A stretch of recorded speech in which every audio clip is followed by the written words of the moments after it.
तीन जादुई बाल। लेखिका रेहाना सुल्ताना। एक गांव में एक प्यारी सी लड़की रहती थी जिसका नाम परी था।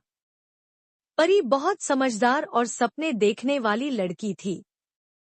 एक दिन उसे अपने दादाजी के पुराने संदूक में एक अजीब सी थैली मिली। उस थैली में तीन अलग अलग रंग के बालों के टुकड़े थे, एक लाल, एक नीला और एक हरा। दादाजी ने परी को बताया, ये तीनों जादुई बाल हैं। इनमें से हर एक बाल से एक इच्छा पूरी हो सकती है। लेकिन ध्यान रहे, हर इच्छा के साथ एक जिम्मेदारी भी आती है। सोच समझकर इसका उपयोग करना। परी ने पहले लाल बाल को उठाया और कहा, मैं चाहती हूँ कि मेरा गांव सुंदर और खुशहाल बन जाए। अचानक अगले दिन से गांव में चमत्कार होने लगा।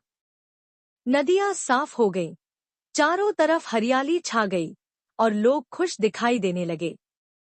लेकिन परी को समझ आया कि इस सुंदरता को बनाए रखने के लिए गांव के लोगों को एकजुट होकर मेहनत करनी होगी। उसने सबको मिलजुल कर काम करने के लिए प्रेरित किया। इसके बाद परी ने नीला बाल उठाया।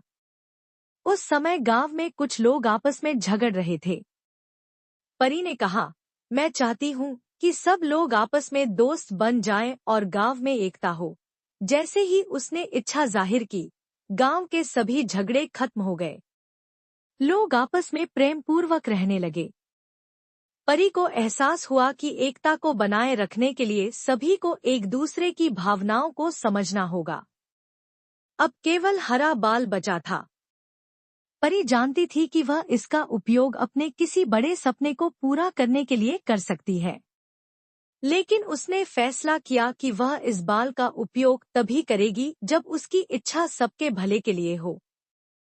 समय बीतता गया और परी अपने गांव के लोगों के साथ मिलकर नए नए काम करती रही। उसने सीखा कि असली जादू मेहनत और ईमानदारी में होता है। हरा बाल उसके पास था, लेकिन उसने कभी उसका उपयोग नहीं किया, क्योंकि अब वह जान चुकी थी कि असली शक्ति हमारे कर्म और सोच में होती है। इस तरह परी ने अपने गांव को खुशहाल बनाया और सबको सिखाया कि सपनों को पूरा करने के लिए मेहनत और एकता सबसे बड़ी जादुई ताकत है। अंत।